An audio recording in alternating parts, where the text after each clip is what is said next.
We've got flash giveaways, we've got Arrow posters we're giving away. You can do green screen photos where you can stand there with Arrow and Flash behind you. We'll put them on our Facebook page. So very cool stuff. We're in the main hall. Just check us out. Come by, say hello. Like I said, we're also giving away Flash prize packs. They've got Flash t-shirts, Flash headbands.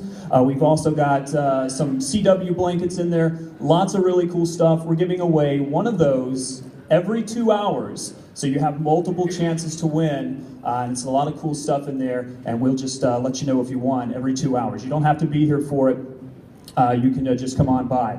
Want to let you know also about one other thing. If you're fans of our shows, you can also check out an iZombie promo that we have going on Sunday. Make sure you check that out. But of course, the reason you are all here, the man of the hour, of course, by the way, if you follow him on Twitter, he also follows a lot of our Arrow and Flash shows. He has over 2 million followers. So if you haven't followed him on Twitter, make sure you're doing that. I have 2.5 thousand followers, so just saying. But of course, some of you know him as TJ Hooker. Some of you may know him as the Priceline Negotiator. By the way, did you guys see him on Wayne Brady the other night on the Late Late Show? He kissed Wayne Brady. And it wasn't even a holiday. It is Valentine's Day. Just saying. Just saying. But of course, to most of the people in this room, he is simply the captain, Captain James T. Kirk. So please join me, Indianapolis, for a very, very warm welcome on this very, very cold day to the one and only director, author, and two-time Emmy Award-winning actor, Mr. William Shatner.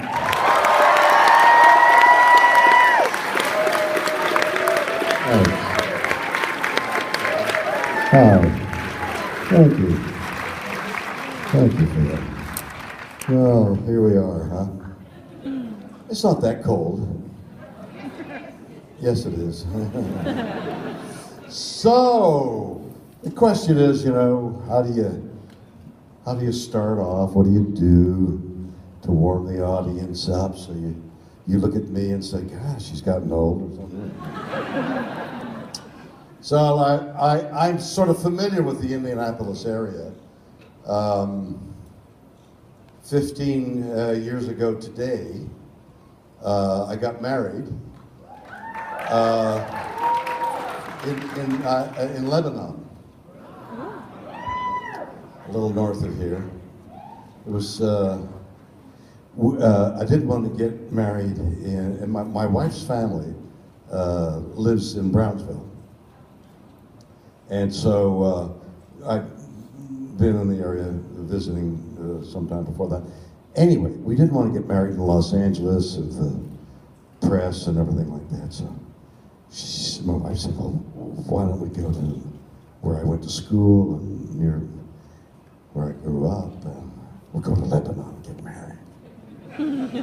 So we found out the hours that the Lebanese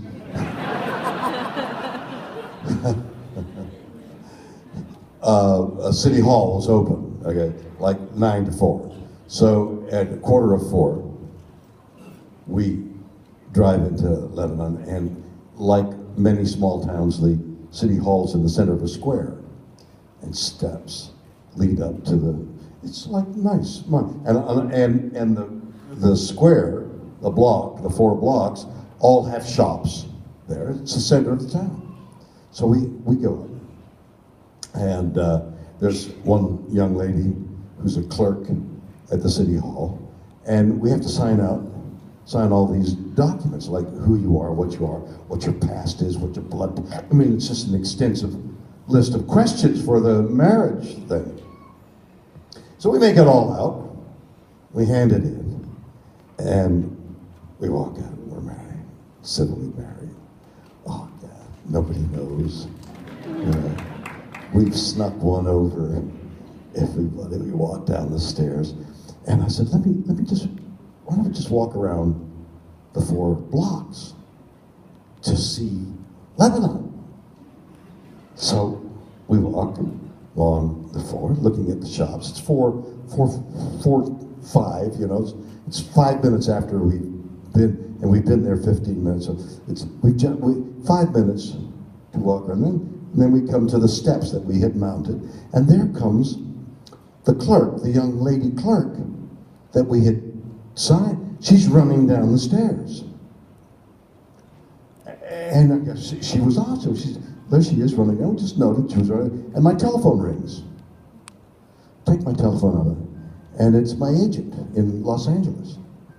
And he said, I hear you got married. I said, how did you know? It's been 7.5 minutes since I've been married. Oh, it's all over television. There's a young lady who called the television thing in Lebanon and said, look what I got. A marriage certificate, and Shatner got married, and so it was before I had made the tour of the 4 blocks. The reporters had it, and the additional story to that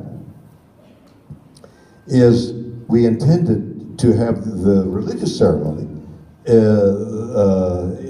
at their house, at my in-laws' house, which is a farm with no fence, so there was some press went into the, so we had to escape the farm, and and it became a cloak and dagger thing until we ended up in Elizabeth's sister's home, and it was ridiculous. It was just chaotic and terrible, and all because this clerk decided to.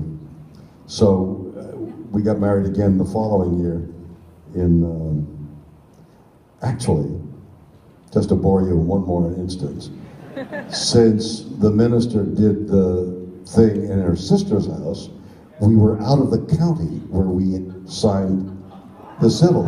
So some of you know that what we didn't know. So for a year, we thought we were married, but apparently you have to have the civil and religious ceremony in the same county to stay married.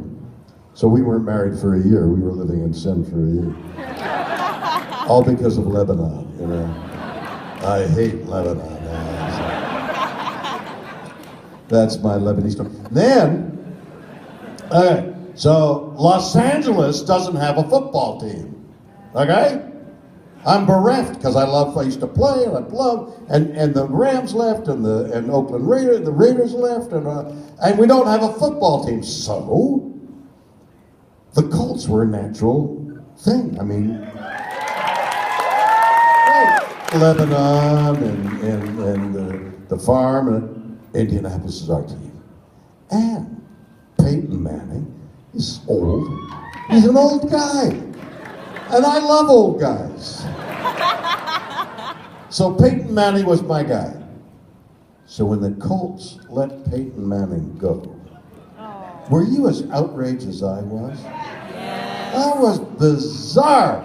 The man made the team. He's the greatest football player ever lived. So I followed him to the Broncos. Right. But when Andrew Luck came here and I followed Andrew Luck, I was really torn because there was a young guy and an old guy. I went with the old guy, intending to go with the young guy when the old guy retired. So in the playoffs, when I saw Peyton look down the field knowing he could have run, and he threw instead of running, and he didn't complete the pass, and it was really awful, I thought inside Peyton's mind is, I'm getting too old to run. And I thought, okay, when he lost the playoffs, I thought he would retire. I'm hearing he's coming back. So I've got one more season with the Broncos before I come back to the Colts.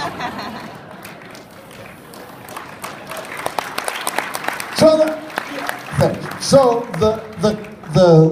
the real question is, you know, what are we all doing here? I wrote a book called Get a Life. And in the book, well, I did my due diligence in the book, and I went around to people to interview them. What are you doing here? But I wouldn't get a straight answer if I went over to, you know, Johnny over there and said, Johnny, I'm Shatner, and I'd like to ask you a question. Oh my gosh, and they'd say anything. I came here to see you or something or other. So I went around in a mask. And I disguised my voice. Yeah. Hi there, what are you doing here? And invariably they said, oh, is that you, Shatner? But eventually, I interviewed people. I interviewed...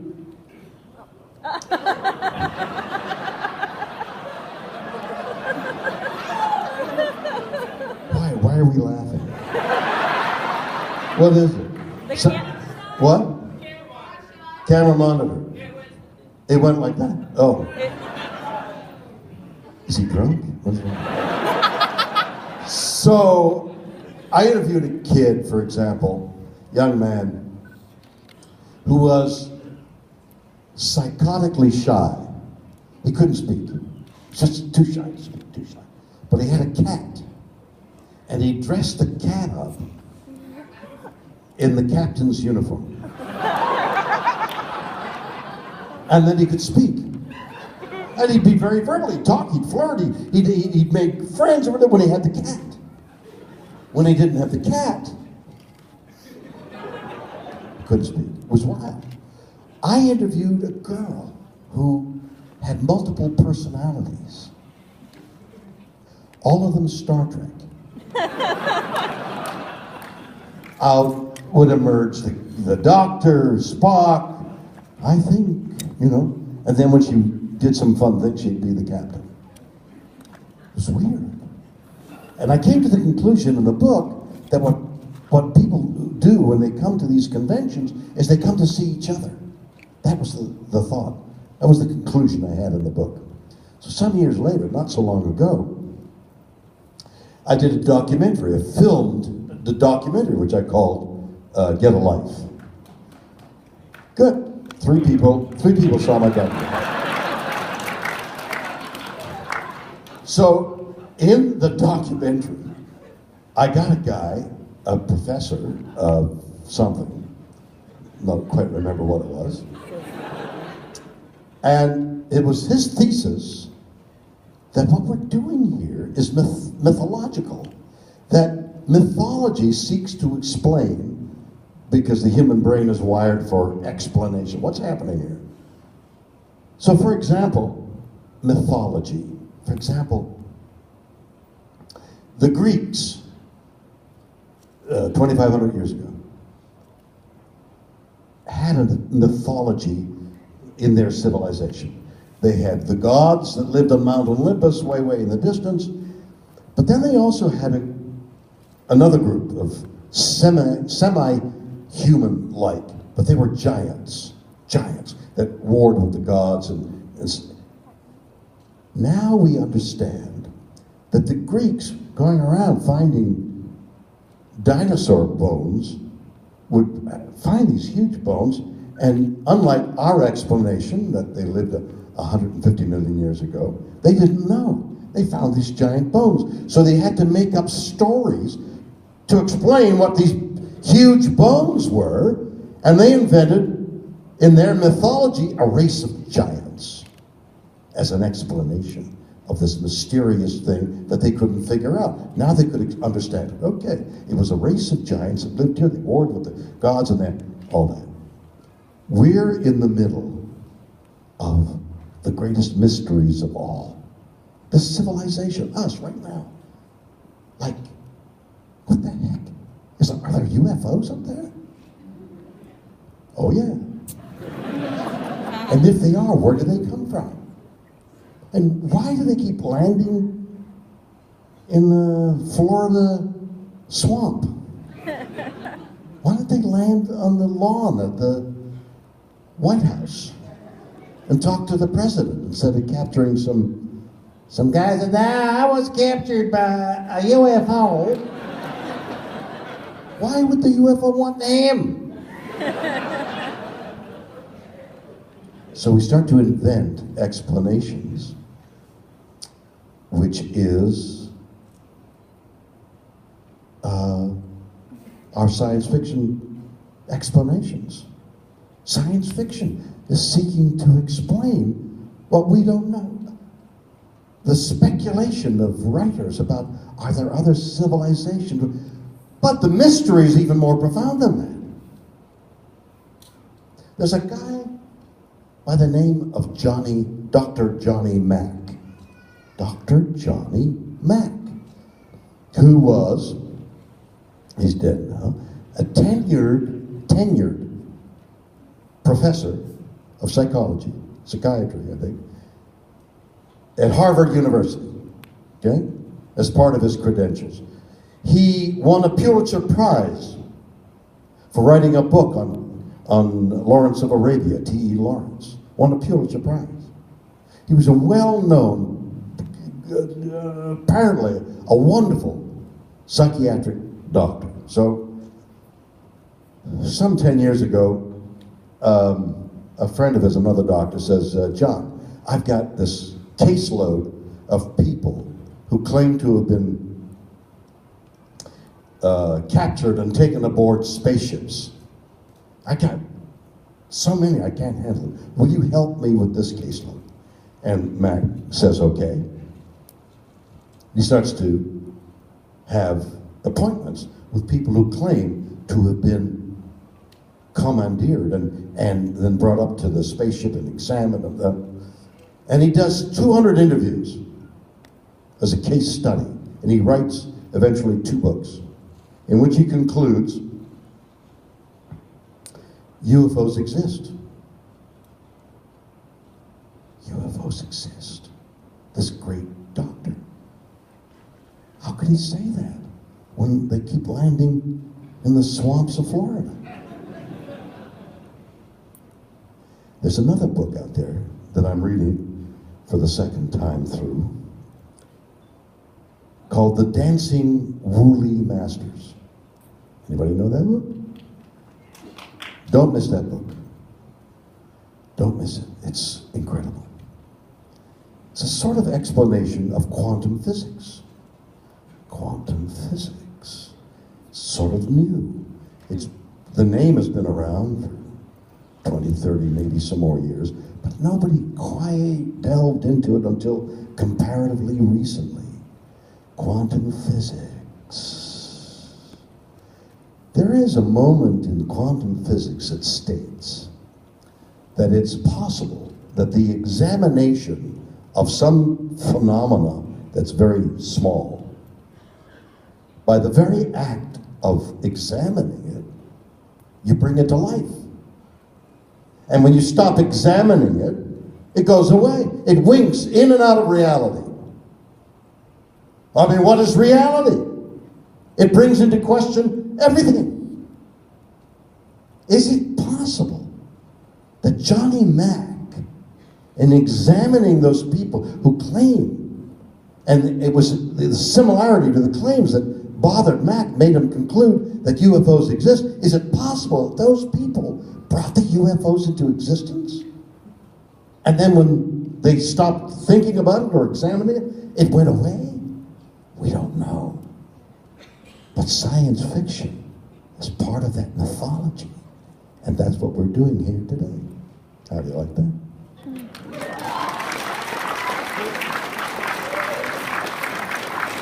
Those are wild ideas, but so is everything else.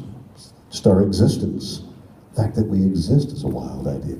Okay, so now I'm open to questions that I may or may not answer, okay?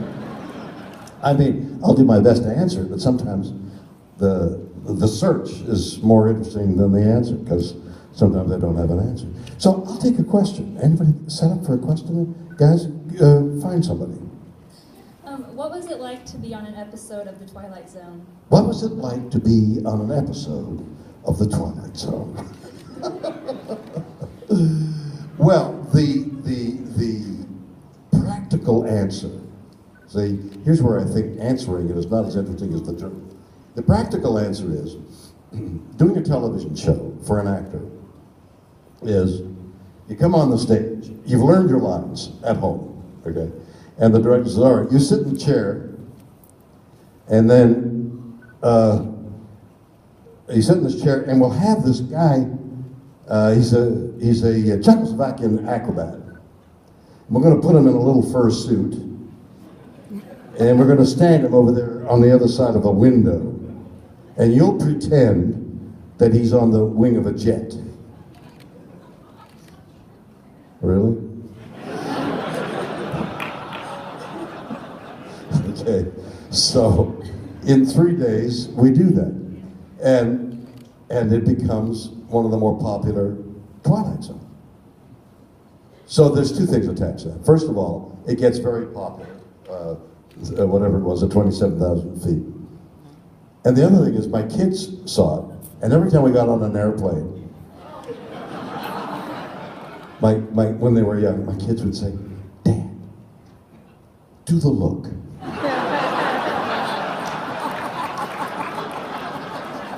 So I'd pretend to be looking out the window, and they would call the stewardess, you know, "Hey, would you mind coming over here, please? My father is seeing something." And I'd be looking at the window, and I'd turn to her and go,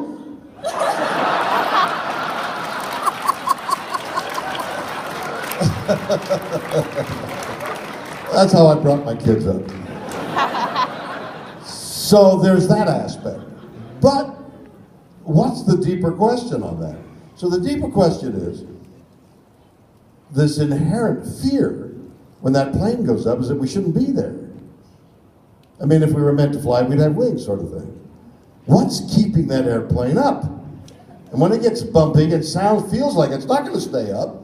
And so this little guy on the wing, who was a Czechoslovakian acrobat in a furry suit, you'd think they'd have gotten a better aerodynamic suit.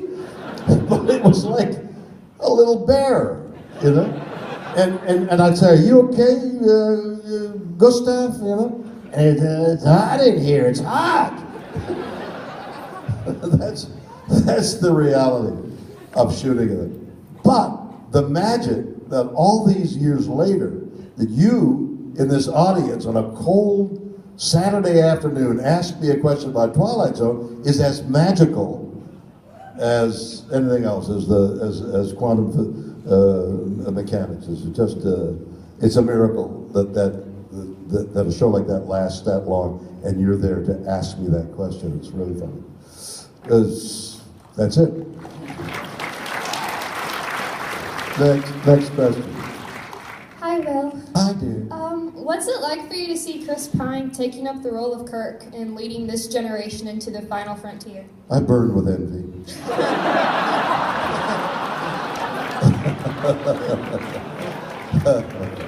Well, you know, it's great. And there was a moment when I was on a horse with Patrick Stewart. Shooting a movie. I think it was the 6th movie that we were doing some years ago, and I had to say, like, "The ship is yours now," or something to that effect. That really was like, wow, I'm handing this torch over here to Patrick Stewart on a horse. and Patrick is this wonderful actor, this marvelous guy, good buddy of mine now, and I've been riding and competing on horses. I come to the Indianapolis State Fair, by the way, to the riding here, to the competition, the saddlebred competition every year for many years. There's a great saddlebred competition that takes place in September every year, and I'm here because my horses compete, and sometimes I'm in the middle of it myself. So I've had some experience on horses. So we had to spend this day together, Patrick and I, on a horseback. And I knew from endurance riding that you can rub your legs raw if you don't have some protection. And indeed, one 25-mile endurance race I did, I had blood in my boots from rubbing my legs raw. And I had learned how not to do that. So I said, "Patrick, we're going to be spending the day on horses, so I can pass this on to you. This is what I'm going to do. You can do it or not. I'm going to wear women's hose, silk stockings attached to my thighs, in order to avoid the chafing of a whole day riding on a horse." He said, "Well, I think I'll do that too." So he emerged from his dressing room with the pantyhose on the outside of his pantyhose. No, Patrick, inside, but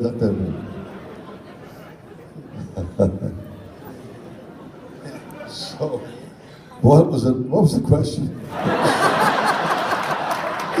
What was it like watching Chris Pine? Okay, so Chris Pine, I did an interview of Chris Pine. I was doing another documentary of something. What was I doing? The Captains. Oh, yeah. So I did a documentary on the similarity and dissimilarities of the Captains, and I called the documentary The Captains. And I did an interview with Chris, whose handlers didn't want him to do the interview, but he's very kind about doing it. So he gave me a limited amount of time in which I had to make it amusing or entertaining and get some information from him. And so I chose to put a table and chairs in the middle of a busy road right next to the studio. Downtown, uptown traffic going on. I put a table and chairs right in the middle and arm wrestled him in the middle of traffic, just to make him feel comfortable. And then talk to him. And he's beautiful, and he spoke so well, and he's such a good actor. He's so good looking, and so talented. He's going to be around for a long time. So I'm very happy that he's playing Captain Kirk.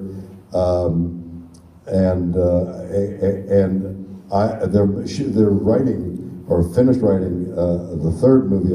I have no idea what's going to take place, except that I know he'll be wonderful in it, and I'm very glad that Star Trek is still popular. And I'm able to come out and see people like yourselves. I'm here because I love to entertain. And I do a one-man show, and I opened on Broadway in a one-man show, and then I toured the United States, and I had toured Australia and Canada before that. Part of the reason, doing a one-man show and entertaining people for close to 2 hours is like the biggest challenge in show business, I would think. To keep people entertained, make sure that they're listening, and you have something interesting to say, is a real challenge. And there have been many people who have been laughed off the stage and severely criticized. And you leave yourself open to that because you can't, it was the actress, the lousy shows, because she was so bad. I'm just sorry that it was. I did my best, but she was terrible. You can't do that. It was terrible? Oh, I guess that's me. So I was lucky that I got good reviews and things weren't so long. I think I came to Indianapolis. But all that, to have the courage to do that, was a result of things like I do here. Over the years, telling stories and entertaining, I had the ego build enough to think that I could manage it, and luckily I was able to. I'm also here to tell you about things that I'm doing and things that I'm not doing. For example,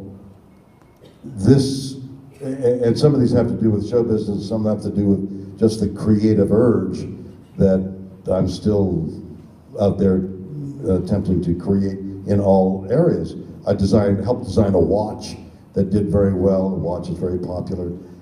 Right now, a company in Chicago, American Wrench, is building the prototype of a motorcycle that I helped design. The story goes something like, I'm at, I think it was a convention in Chicago, and I'm signing autographs. Like, by the way, I will sign after I'm done here at the lowly booth way far away. Bring a map, bring a compass to find the place where I'll be signing. And the guy comes up and says, I'm from a company called American Wrench. We'd like to build you a motorcycle. Hey, okay by me, because I drive motorcycles. I used to race them, and I love motorcycles. Then a friend of mine, so that was a couple of weeks later, a friend of mine who's a sculptor calls me and says, I'd like to do a sculpting of a motorcycle so it could look like it would belong to the Museum of Modern Art. I see it as being having these lines. It looks like a horse, and we'd buy a bike, and I'd weld it, and I said, wait a minute, I got American Wrench wanted to build me a bike. Why don't? And I set up a meeting between American Wrench, my friend the sculptor, and me in the middle of the country, and we started banding around ideas. Well, a couple of months later, my friend the sculptor backed out. He said, I don't want to get other people's ideas. I only want to do it myself. So I'm backing out. So American Wrench and I designed a motorcycle. It's if you go to rivetmotors.com, you will see the most unusual design for a motorcycle. My intention is to drive it from Chicago to Los Angeles in the middle of June. All that's being set up right now. I'm making a documentary on the making of the bike and then the riding, figure about 5 days to drive it to LA and stop off at some cities along the way, maybe Salt Lake City, maybe Denver, Las Vegas, and then Los Angeles, raise funds at those cities. But the thing is really exciting, to invent a new motorcycle, and you will see how this design is, you've never seen anything like it, and then have this performance art of driving the bike along with others who will be invited, and if you read rivetmotors.com, you'll see what I mean, and have a circle of people go down the highway filming it at the same time and making it a documentary. Could be really interesting. So it's that kind of thing that I'm doing that I want you to know about. There is a really interesting comic book, but it's not quite a comic book. It's both a novel, which I've already written, called Man o' War. It will become an e-book, so it's Man o' War e-book. It's also a Man o' War comics, but it's also a cinematic graphic novel. The camera will travel along the panels of the comic book, and voice and music will dramatize the story. So it's going to be like a motion picture, but it's also an e-book, but it's also a comic book. But yeah, it's a wow. So it's that kind of thing that I'd like to tell you about as part of being here with you this afternoon. Next question. Thank you. All right. I'd like to consider this question deep. Deep. You want me to consider this question deep, or is it a deep question you want me to consider? Yes. Both. I want you to consider it deeply. Okay. But what if it's a surface question and it has no value? So the question is everyone, well, I mean, they see you on the street, they recognize you. Oh, it's the captain. Yes. No, Captain, I don't captain. say it's the captain. I'll introduce myself to these people as a captain because they'll know automatically the captain. But So far, your question doesn't have any merit. Okay? Right. So the fact is, when we live in a culture where they want to define you, Yes. how do you define yourself? Ooh, that is a deep question. Good for you.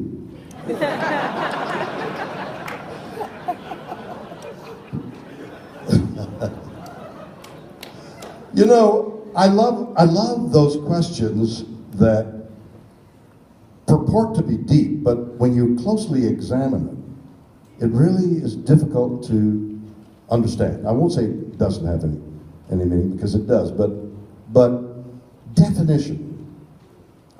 How do you define yourself? Do you put limitations on, like, I am 6'2", 170 pounds? No. But that's my definition. Were I to wear heels and lose 30 pounds, I might. But how do you define yourself? I mean, what do you say? I'm active, or I think I question the existence of reality. I mean, how do you? What does that mean? Define yourself.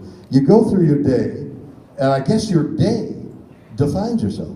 Do you get up in the morning filled with enthusiasm, looking forward to the day, the life, the cold, the heat, the snow. I gotta go shovel the snow. I've gotta go ski in the snow. I hate the snow. How do you define yourself? Is it possible to define yourself? I don't, like as I think about it, I don't know how you would do that.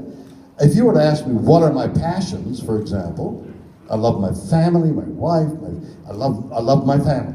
I love my home. I like to spend time at home. I've got 3 great dogs in various stages. I got a 2-year-old puppy, I got a 7-year-old mature girl, and I got an old man who should have been dead 5 years ago. He's 15 years old, and he's Adobe Starbuck, and he looks at me like I never know when he's going to die. So I'm always trepidatious about leaving him. I hold him in my hand, you know, and I say, Starbuck, I'm leaving now. Now, don't do anything without me. Okay, and he looks at me and says, what do you mean, you know? And my horses, I love my horses. I love to get on a horse, and I love to ride, and it isn't the speed necessarily, although the horses I'm riding in California are reiners, and they're quarter horses that run fast and slide to a stop and is filled with action and energy. But what I perhaps enjoy the most is the communication between the rider and the horse, and you're talking the language of the horse, and you and the horse are one, and it's a spiritual experience. I love that. I said to my grandchild at dinner on Sunday, I love talking to people and love. So I said to my grandchild, we're talking, and she's so bright. I said, I'm phenomenal. She said, I learned to my dismay that a 9-year-old child, I learned to my dismay. So I'm talking about modified crops, GMO. I forgot what G is. What is G? Genetically. What? Genetically. Genetically modified, exactly. God, you all knew that and I had forgotten. Okay. Corn country. So I'm talking to her, 9 years old. GMOs. What do you think? Are GMOs good? She says, well, you know, I don't know. And she has an intelligent answer. But it's alive. I said, well, the wheat and the life. And I said, well, what is life? She says, well, you know, life. I said, I had a piece of lime in a iced tea. And I said, well, is the piece of lime alive? And she looked at it, she said, yes.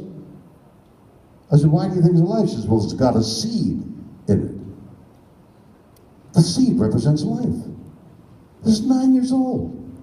So I'm loving. How do you define yourself on that? So I find the question, are you Captain Kirk? I played Captain Kirk. Next year, 2016, I'm trying to sell a show right now on the anniversary, the 50th anniversary, 50 years ago. So if somebody's saying, are you Captain Kirk? I'm like, my God, that's so long ago, I guess I was. But that's a drop in this ocean who is a person. But how do you define the ocean? The ocean, how do you define the ocean? It moves, the tides come in and out, algae spread. I mean, how do you define what is? Is there such a thing as definition? Or is the lines of reality and define what is and what isn't always changing and we don't know? And if we admit we don't know, then we don't know anything. It's quite a state of flux to be in. Does that answer you deeply? Yeah, just about. I was more or less... Are you still here? Yeah.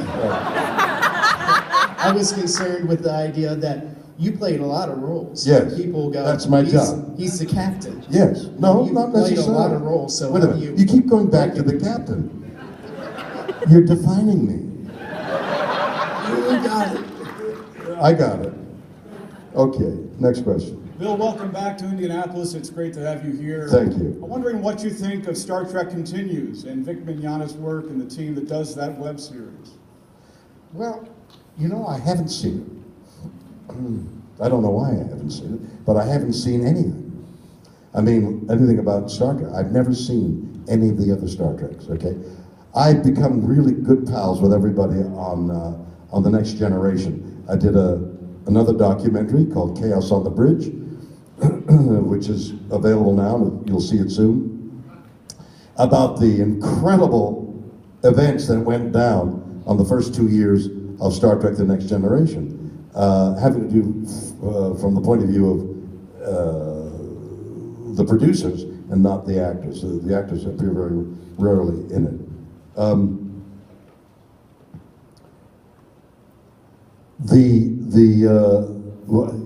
did you want me to answer?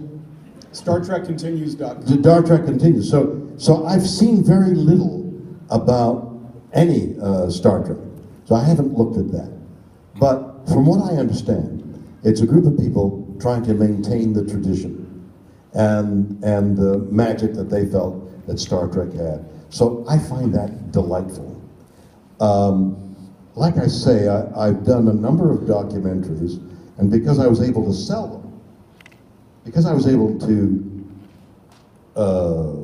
corner an opinion on science fiction and Star Trek in particular, I was able to sell those documentaries, so I evolved towards that.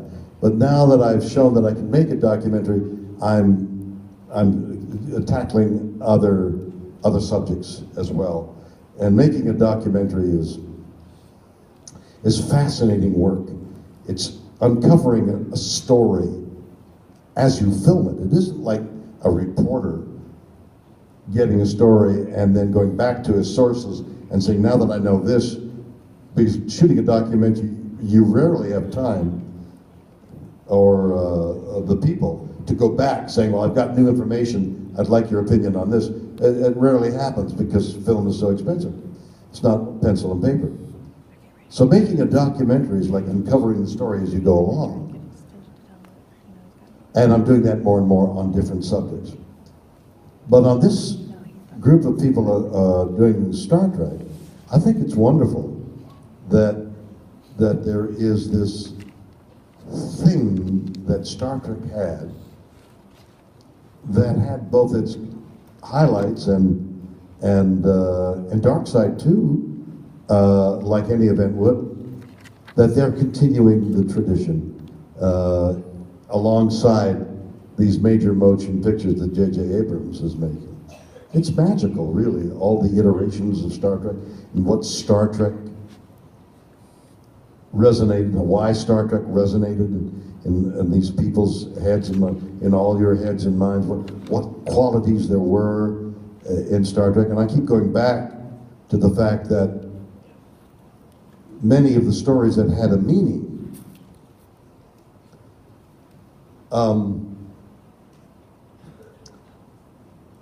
you know, the Madden football game, game. You know, recently they published this in the last few days, that the Madden game forecast the score of the Super Bowl. Everybody aware of that? Anybody else aware of that? The Madden game forecast whatever it was, 24, 22, whatever that score was, the Madden game said the Super Bowl is going to end like this. It was a game that actually forecast a game that couldn't have been forecast because of all the information they fed it. So the history of gaming, and what I'm talking about is emotional resonances in a show like Star Trek, and the ability of the Madden game to forecast the Super Bowl brings us to a whole other level. To me, that was a signpost of something about to explode on us in this next few years. Game playing that has an emotional content to it, so that we'll play games someday in the future. We'll play games to forecast who we're going to elect. You'll play a game, who are we going to elect? But you have to be wired for emotion, because emotion is part of choosing an answer. So somehow, our brain will be wired to the game, and we'll all be playing a game of election of voting for one or another things we want to have happen in the country, or a food. I mean, it's a product of your imaginations, and it has to do with fact, which is what the Madden people fed into the game, and also emotional resonance that a show like Star Trek must have had for a lot of you. It told you, there was and I was going with Star Trek, there was a story in Star Trek that I recall, had warfare done by computers. So that the game was, we play in effect a chess game for war. And if I won, then you'd send some people over and we'd kill them. But the horror, the blood, the chaos, the disgust of war isn't there because of the game. So you have to be wired emotionally to play the game. So I've gone somewhere, I don't know where I am. But I'm sort of like free-forming our future.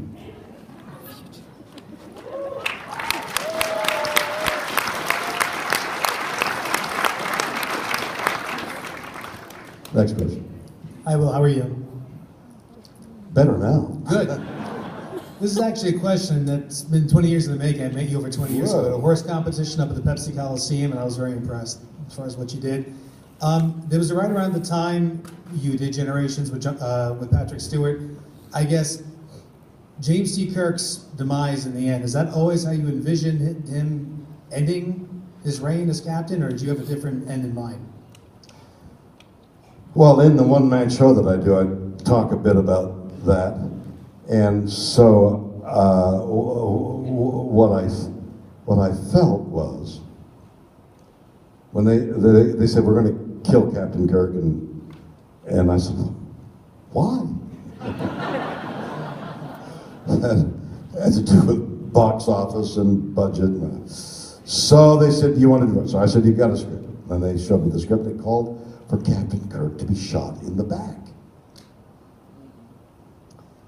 And I thought, wow, no trumpets, no timpanis, you know, hero of the galaxy, shot in the back. But, and I tell this story, so I'll briefly go through it. A horse had fallen on me some years before. And at the last moment, I thought it was going to crush me, and it fell to the side, and it fell on my leg, and I went to get up, and I fell down. I got up, and I fell down, and I got up. And the story I tell, which is true, the guy jumped on me, he said, stay down. So we've called an ambulance. I said, don't call an ambulance. He said, you could be bleeding inside. I said, call an ambulance.